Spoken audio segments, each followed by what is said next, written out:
Nós recebemos uma pergunta muito interessante e que dá o que falar. Um ouvinte nos perguntou: como explicar sob a ótica da lei divina os casos de pessoas que são condenadas por determinados crimes e às vezes, depois de muitos anos, descobre-se que eram inocentes? Esse tipo de ocorrência é muito mais comum do que se imagina, inclusive fora do Brasil. Nos Estados Unidos, por exemplo, só depois de 1989, 2.400 pessoas foram libertadas das prisões ao se descobrir que haviam sido condenadas injustamente. Para ilustrar, nós vamos citar 2 fatos verificados em nosso país no ano passado. Um homem de 35 anos, morador de Fortaleza, ele era borracheiro de profissão. Cumpriu 5 anos de prisão, condenado por estupro. E no dia 29 de julho, ele foi libertado porque a justiça se convenceu de que era inocente. A condenação ocorreu mesmo com imagens do verdadeiro culpado, 24 centímetros mais alto do que o primeiro acusado. Um dia depois do borracheiro obter a sua liberdade, um rapaz de 22 anos também foi liberado após cumprir 2 anos e 9 meses, injustamente acusado de roubo de automóvel e tentativa de latrocínio, ainda que tenha sido detido 4 minutos após o crime a 12 quilômetros de distância. Perguntamos como é que em 4 minutos ele percorreu 12 quilômetros. Pois é, há um ditado popular de que a justiça divina pode tardar, mas nunca falha por conta de que Deus é absolutamente perfeito, sábio e justo. Já a justiça terrena, por ser executada por seres suscetíveis de cometer erros em função das nossas limitações morais e intelectuais, com frequência toma decisões que definimos como injustiças. Mas por que acontece esse tipo de coisa?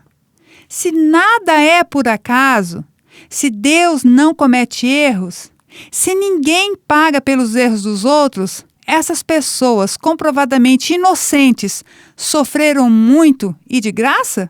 Ou não? Imaginemos um dia numa prisão qualquer, mas principalmente nas do nosso país. E que dizer de passar 5 anos, 1.825 dias, como foi o caso do borracheiro? Pois é, um pesadelo. E suas famílias, esposas, filhos, mãe. Mas para os reencarnacionistas, a resposta para a pergunta lá do início parece óbvia. Em linhas gerais, e assim, como que apressadamente, crava-se de que o indivíduo obrigado, no presente, a cumprir pena de reclusão por um crime que não cometeu, com certeza é devedor de uma vida anterior, na qual teria escapado da justiça terrena. Deste modo, estaria validada mais uma vez outra máxima popular de que Deus escreve certo por linhas tortas. Mas a verdade é que Deus escreve certo por linhas certas. O que pode ser verdadeiro em muitas situações, mas talvez não se aplique ao caso em análise aqui, ou então a outros tantos semelhantes. Uma outra dúvida: se as vítimas não apontassem equivocadamente esses indivíduos como os culpados, ou se a polícia, o juiz, a promotoria e advogados não tivessem sido tão incompetentes e nada disso tivesse acontecido, como teria ficado a dívida de outras vidas desse indivíduo? É claro, a justiça divina não se baseia unicamente na ação humana. Possui outros mecanismos capazes de alcançar os culpados por variadas formas, entre elas, os agentes naturais, em manifestações mais rigorosas do clima ou de convulsão geológica, por exemplo, um tsunami, um deslizamento de terra.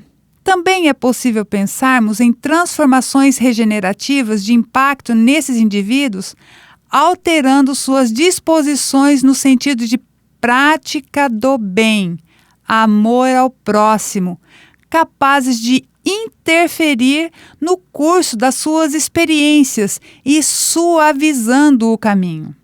Mas e aí, como ficam aqueles que conscientemente ou não acusaram, testemunharam e condenaram essas pessoas, ao menos no momento presente, de modo injusto? E quem nos dá a resposta é Jesus. Ele nos disse: há necessidade dos escândalos, mas ai daqueles por quem vêm os escândalos. Ou seja, os algozes de hoje arcarão, por sua vez, com os débitos decorrentes de seus erros. Isso para não pensarmos que eles tornaram-se instrumentos de Deus para consertar uma coisa e acabam se comprometendo em outra. Não é assim. Deus é justo, mas nós somos responsáveis por aquilo que nós fazemos.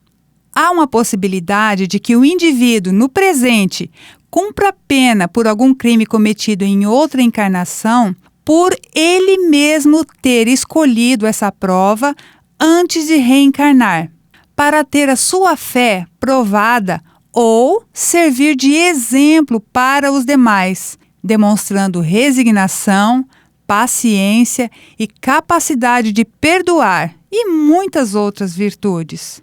As questões 259 e 260 de O Livro dos Espíritos apontam nessa direção. Na questão 259, os instrutores espirituais esclarecem que nem todas as atribulações da vida foram escolhidas ou previstas.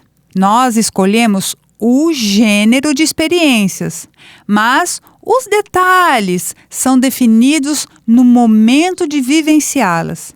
Ao se proporem nascer num meio socialmente adverso, ele, o espírito, sabe a que tipo de perigo está exposto. Entretanto, ignora os atos que praticará a cada instante, pois que eles resultarão do seu livre-arbítrio. Somente são previstos os grandes acontecimentos que influem no seu destino. Os detalhes dependem das circunstâncias.